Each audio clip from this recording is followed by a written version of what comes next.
When Barcelona appointed German coach Hansi Flick in the summer of 2024, it was a bit of a surprise. But nearly a year on, Barcelona are still on for a treble season. So today I'm joined by JJ Bull and John Mackenzie to ask the question, how did Hansi Flick do it? And is this Barcelona different now? Let's start with you, John. People have a very clear idea, don't they, of how Barcelona play. So I suppose my first question is Hansi Flick still playing in the, quote, Barcelona way? Well, it's funny you should say quote, Joe, because I've got a quote from Hansi Flick. That's not funny. I've got a quote from Hansi Flick where he talks about how his style was going to keep in line with what Barcelona generally have done over the last few decades, and the things that he's maybe going to add, change or tweak with that. So he says here, so Barcelona, the tradition is to play with passing, and that's what people think of when they think of Barcelona. It's these triangles, patient build-up, moving the ball down the field. Hansi Flick says, I also want them to go straight to the goal, so he wants to add a little bit more directness in there, as well as this patient build-up. And he says they should focus a bit more on scoring, so very efficient, right? This concept of like, the reason why we're doing things is eventually to score goals, so we don't worry too much about the idealistic tactics. If there's a better way of scoring, we'll do that. Yeah. But that said, I don't think my style has any major changes. So he sees his style working in the Barcelona way, but there are slight differences to it. Again, he reinforces that point. I'm looking for the same thing as Barcelona have done in the past, to press high up, to play in the opponent's midfield. When you see the Barcelona sort of forcing the opponents really deep and then just playing it round and round and round until they force an opening. But at the end of the day, everything is about winning games. So it's taking that sort of tactical idealism that we expect from Barcelona and saying, we're going to follow the same sort of blueprint, but we're going to introduce elements that we actually think are going to maybe add to the danger that we can have. Sprinkling in a little bit of pragmatism. Yeah, absolutely that. And what that means is that actually if we look at what Barcelona were doing under Xavi and Hernandez within the last few seasons and compare it to what Flick is doing now, in some areas there's very little difference whatsoever. So I've got a game from 2 years ago. This is 2 seasons, 22-23 season against Betis. Yeah. Barcelona playing from right to left. Thank you. We've got that. Just talking about structure here, like this is not really important. I'm not trying to say this is how Barcelona played back then or how they play now, but in this instance, we can see what's happened is the Barcelona have formed this shape by the fullback pushing up, the left winger coming inside. You've got width providers on either side. You've got a box midfield. You've got the centre forward occupying the two centre backs. Situational back three. Fast forward to this season. This is from the Betis game recently, and you've got exactly the same sort of structure, right? So fullback pushing up, left winger coming inside, box midfield, centre forward in this slot, situational back three as well. So it's basically the same structure. Basically the same structure. But what you can't see here from a static screenshot is actually tempo, which is what I think is really important here, because I think with Hansi Flick, what he wants to do is introduce elements of tempo shift as a tactical edge to enable his teams to get more direct, right? As he said in that quote. He's saying in certain situations, there's going to be moments where you actually think, well, rather than doing the patient build-up passing, let's go direct to goal. We're going to be more likely to score from that. Let's talk about why that is the case. With the use of a tactics board. So the Barcelona style, people call it tiki-taka. That's a bit of a pejorative term for the people in it, because the idea with tiki-taka is you just pass the ball around forever and kill teams. And Pep Guardiola will say, well, we still do want to move the ball towards the opponent's goal and score. But playing in this slow build-up style means that actually you're making it often harder for yourselves to attack, right?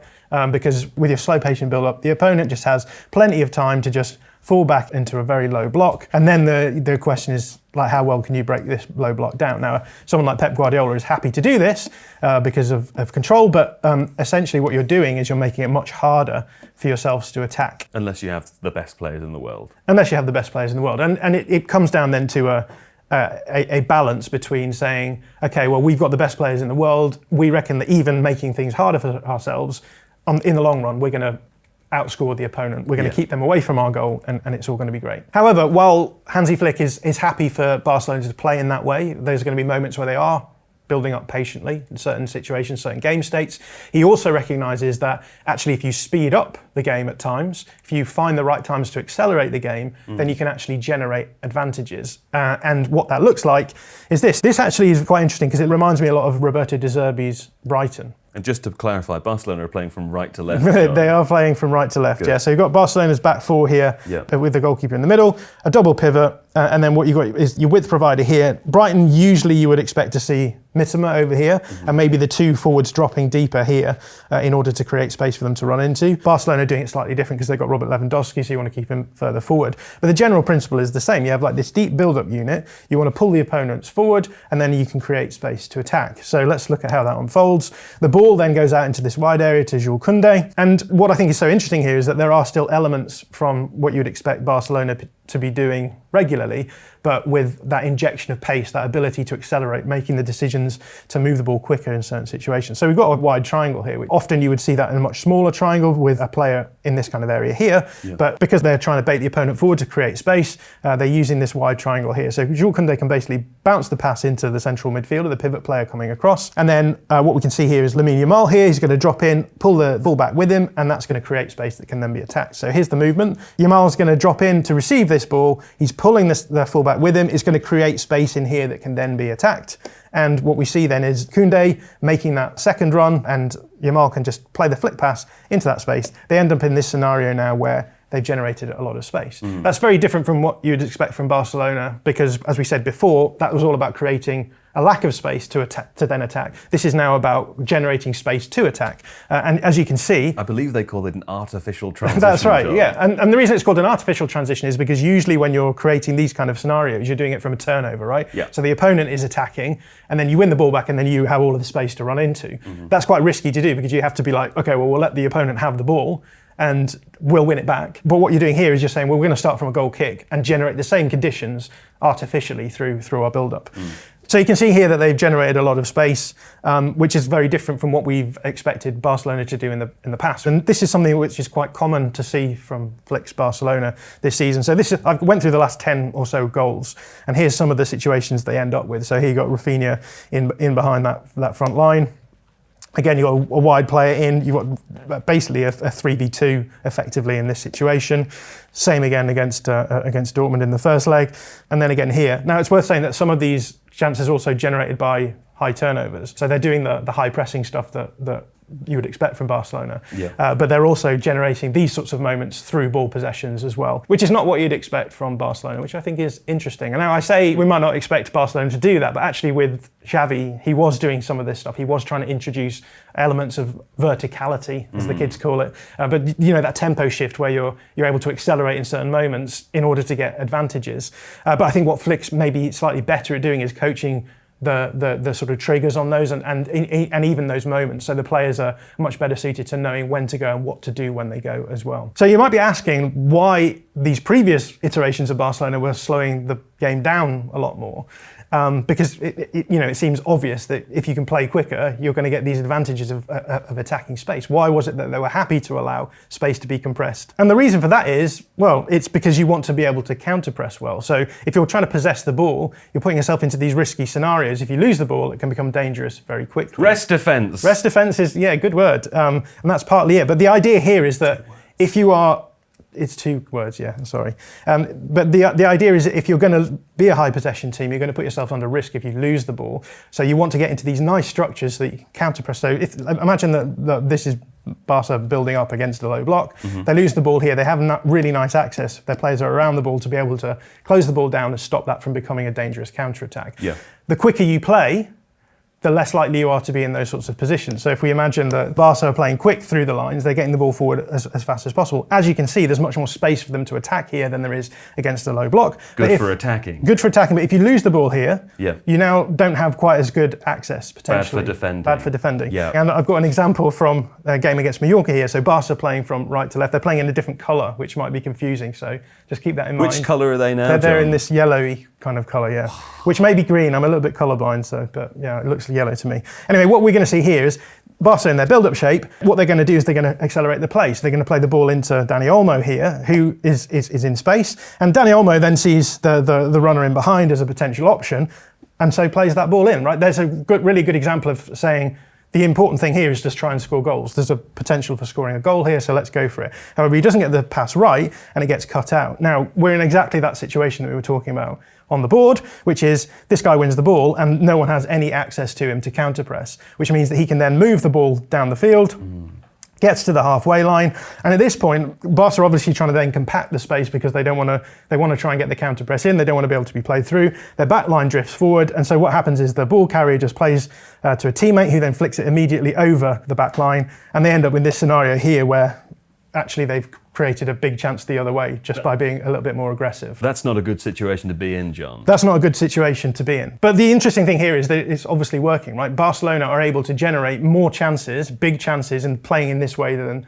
they might do if they were playing in the more patient way. Yes, they're going to concede some big chances the other way, but what I think Hansi Flick is doing is just riding the variance a bit more and saying, we have the players who can actually, more often than not, come out on top in these sorts of more accelerated game states. So if we score more goals than they do, we'll win the game. And that's what's been happening. Football. Yeah. Well, speaking of individual players, JJ, Raphinha's good, isn't he? He's even a potential Ballon d'Or contender for this season. Yes, that's correct. Good players can play for Leeds too. You just don't know how good they are sometimes before they reach their peak. At the moment, Raphinha is very much in his peak. He's got 21 goal contributions, which is goals and assists, in 29 league games.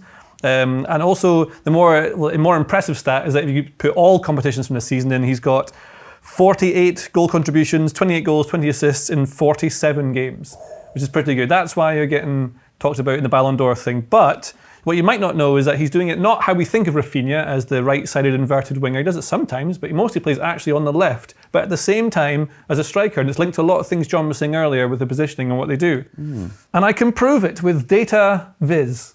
Here is Viz that shows you that he was on the right, he was mostly on the right, and now he's kind of all of it. He does lots of things all at once. He's a really useful player. In fact, the last game against Dortmund, he started on the left-hand side, started playing through the middle at some points, and finished on the right-hand side. He can do it all, and he's very good at every single bit. He's so everywhere that he doesn't even have a sort of redder spot. He's like a dangerous ghost. Yeah. You don't know where he's going to strike, much like a real ghost. Yeah. They're all dangerous. So we look at the pitch on a screenshot. What you can see is Alejandro Balde, the left back, who's really a winger most of the time, like John was showing earlier, in this Barca structure. And do you know where Raphinha is? Can you see him? Here he is, exactly again, like John was saying before. So he's playing this sort of an inside player here. Now, what you get with this is that we know that Flick wants to play vertically and go forward quickly, and he uses lots of third-man combinations. And one of the things that I'll show you the next few slides, hopefully, is they play a lot of diagonal inside passes. That's what they like doing. Hopefully I'll come to that and remember him doing that. And this is a thing that I noticed thanks to Jamie Hamilton on Twitter, and I went and explored it a lot. It's really interesting. So here's Balde in the left, Raphinha's inside. Now, so what you could do in this situation is play the ball to Pedri, who's next to Raphinha, just inside here. But Pedri could also make this run beyond, and then the pass would go into Raphinha and into Pedri, which would take him beyond the last man. Very dangerous situation. But the problem is that there are two players waiting. If they do not make this pass accurately, it turns over. Certainly there's two players. Then what you'll notice behind them, you've got Inigo Martinez. There's going to be one other centre-back. It's the exact situation where if it turns over, they could then attack them through the middle in a very dangerous situation. They want to avoid that. And what we know is Flick wants to keep possession of the ball and then change it up. But this is where Raphinha comes in, because what they do instead is they go backwards and recycle it. So you see Frenkie de Jong now is between the centre-back, so you can see what the situation is. If the ball had been lost, they'd be in trouble. So they recycle the ball. This is what they do. And they look for the diagonal pass. So you want to play this sort of pass inside. So the ball here is obvious. You should play it into Raphinha, he can turn here, but it's not perfect because he's back to goal. He should be side on, slightly ready to receive on one foot so he can push away. And so Frenkie de Jong recognises this and shifts it to the side instead. And Frenkie de Jong kind of looks at him as though like you should be in a different position. But now Cubarsi's on the ball, and now the diagonal pass is on. So when Cubarsi plays this pass, Raphinha can receive it. You've got these players in position just in case it turns over. So they're safe in rest defence, but also Raphinha's ready to receive in a half turn. He takes it, and then this is where Raphinha comes in. This is not anything you can really coach. He takes this perfectly in a half turn, turns away, takes on two players, skips past both of them, pushes it onto the side of the box, and finishes amazingly with power with his right foot. Completely two-footed, like unbelievable play. It's an individual player benefiting from the structure around him, but it's because he's amazing. That's how that's kind of happened. But also, it's not just the things he does individually why he's doing so well. He's also works incredibly hard. You can see here, this means that he combines high intensity with repeated running in behind, lots of running in behind. He also runs back a lot to help defend. He does things that you wouldn't think of a flair player. Because Barcelona have had some very famous, skillful Brazilian players in their time, but none of them work as hard, I would say, as Raphinha. He's been excellent. He seems like a good player, JJ. And what about one of their other players? Lamine Yamal, perhaps? Well, you may have heard of Lamine Yamal, because he's quite good. Do you know how good he is? No. Well, we'll try and look at it. So can you have compared two players? I don't know whether the graphic will have been made. Can you guess who the other one is? Is it Raphinha? It's not. It's Lionel Messi. Oh, right, it's Lionel Messi. That makes more sense than what I was thinking. Yeah. Because Lamine Yamal is 17 years old. This is important to remember because you think how good he is now.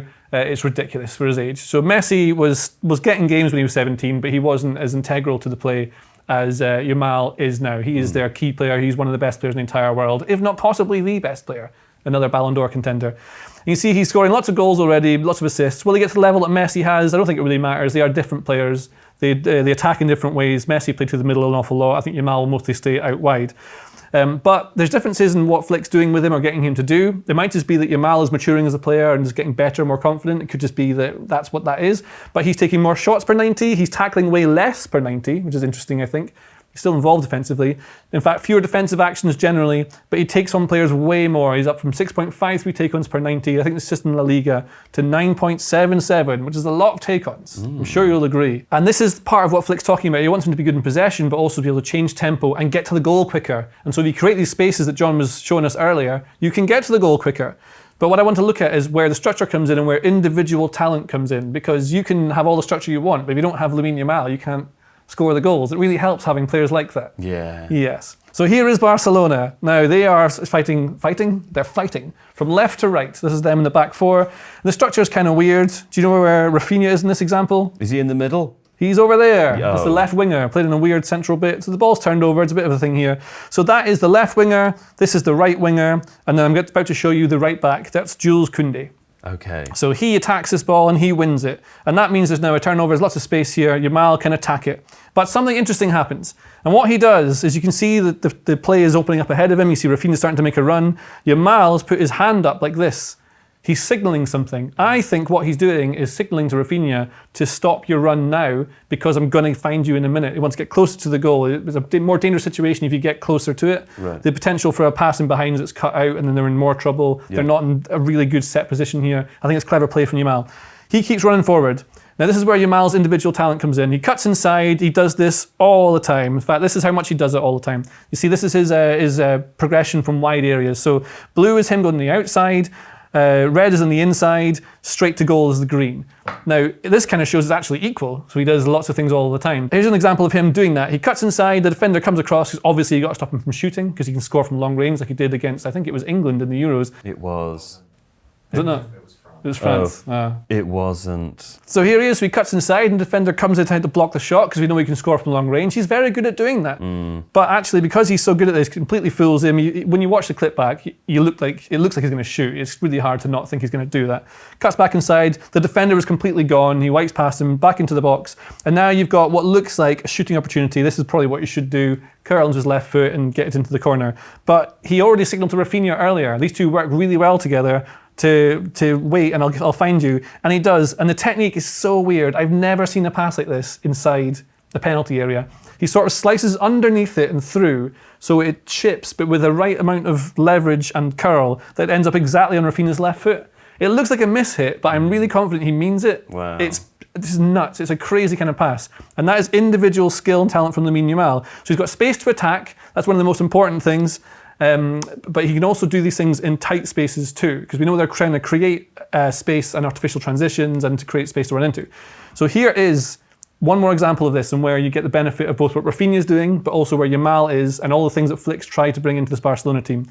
So when they build, they've got Balde on the ball here, the left back. So we know they want to find these inside diagonal balls because you can get real verticality from it and take out lots of players at once. And they look for it constantly. So Raphinha, there's this player here, is dropping to show for this pass. And by running deep, he's going to allow this pass, but also take a defender with him when he does it. But because Lewandowski also drops deep an awful lot in these situations, what they can do now is rather than play that pass, it's like a ruse, it's a cunning ploy to fool the defence.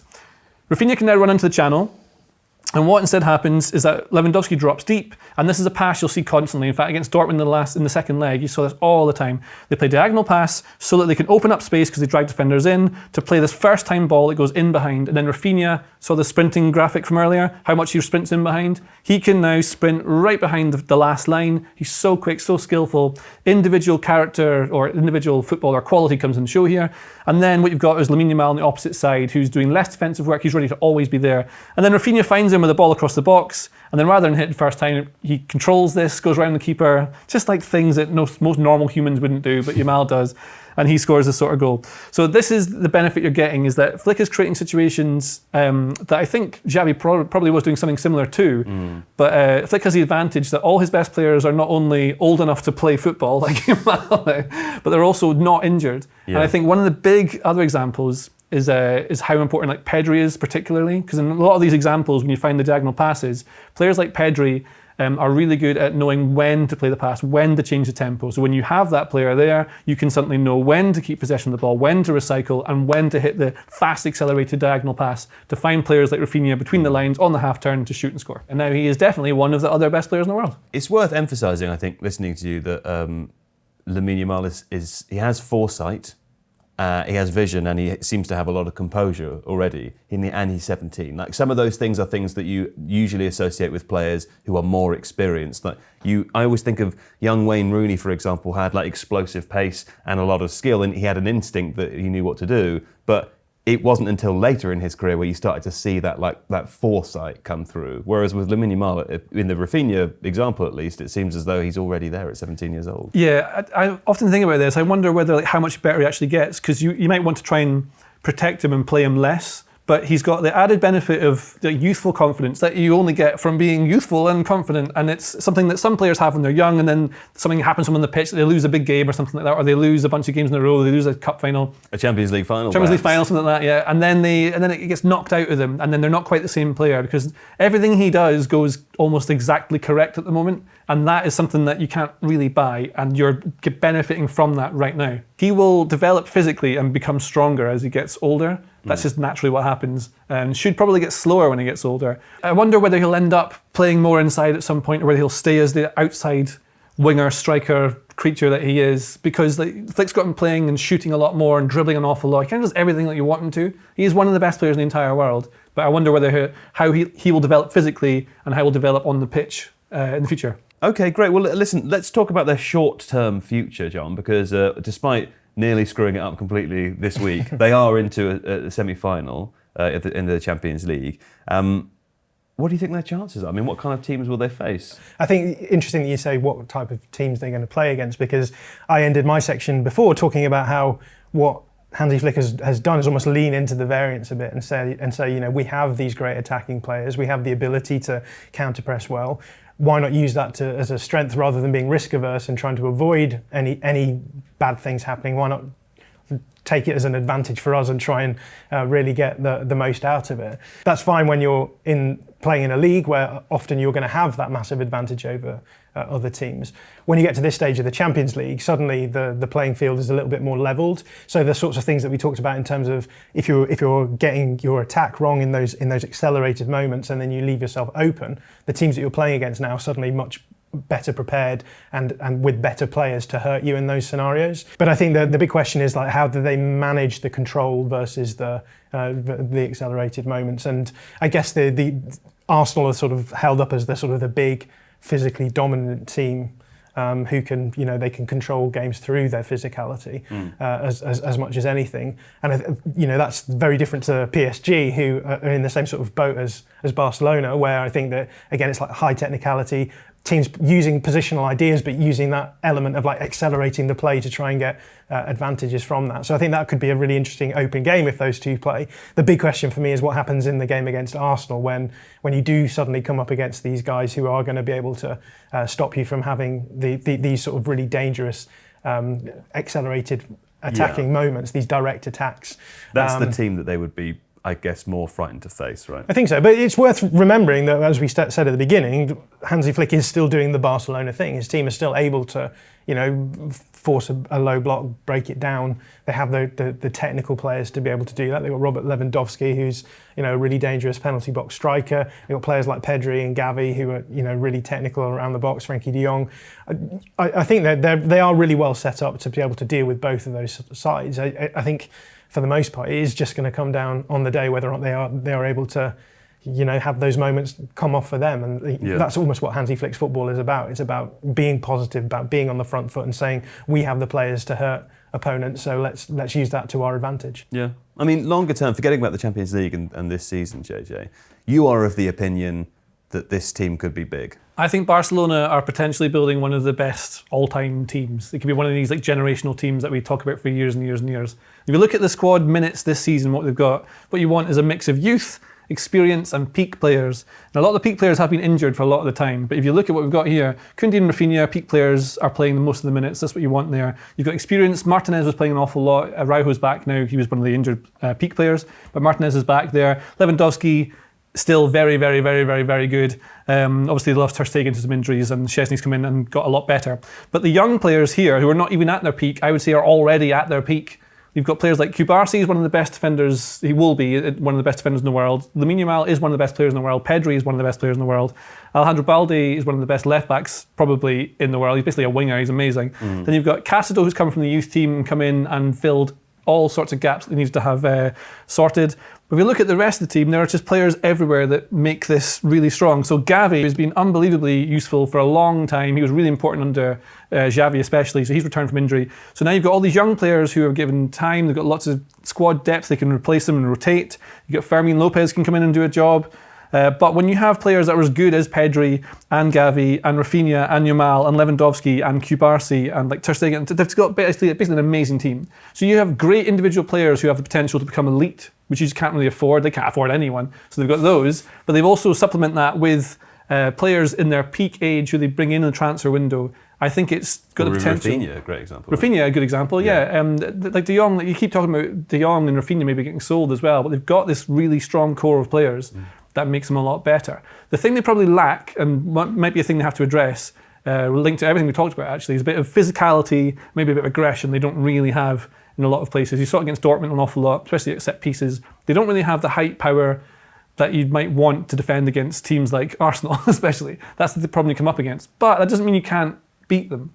You can have like a small, nippy, clever team that beats a big, tall, powerful one. There's no right or wrong way to have it. And I think leaning into what Flick's doing with them now, and whoever comes in after him eventually, they have the potential to break teams down in low blocks. So they've got amazing individuals that can do anything at any time. They can also open up space and hit you on the counter, which is really super useful as well. They know when to recycle play. And I can't emphasize enough how good Pedri is at controlling the game, controlling when to recycle, when to push it forward, when to change the tempo. And players like him and Yamal are how you win titles. That sounds pretty cool. If you like this video, please consider subscribing to the channel. The Athletic is home to some of the world's best sports journalists, including David Ornstein, Amy Lawrence and James Horncastle. With the latest transfer news and insights on every Premier League story that matters, theathletic.com puts you inside football, and you can try it for free now for 30 days. See the link in the description.